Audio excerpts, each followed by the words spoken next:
一星期一次帶你行勻全個沙田。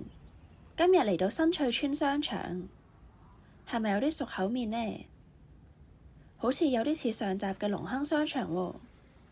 新翠同隆亨其實係姊妹屋邨，兩者都有唔少相似之處。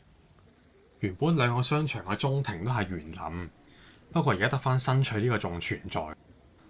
中庭嘅水池同埋植物，仲有天幕嘅天然採光，令到空間相當之舒適，能夠聚集到街坊喺度休憩。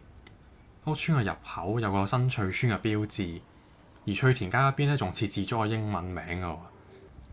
花園之中擺放咗個雕塑，佢係代表新翠邨嘅新銳。以屋邨嚟講，真係好有性格嘅。嚟到大圍仲有咩地方好去呢？咁不如就去車公廟感受下節慶嘅氣氛啦〜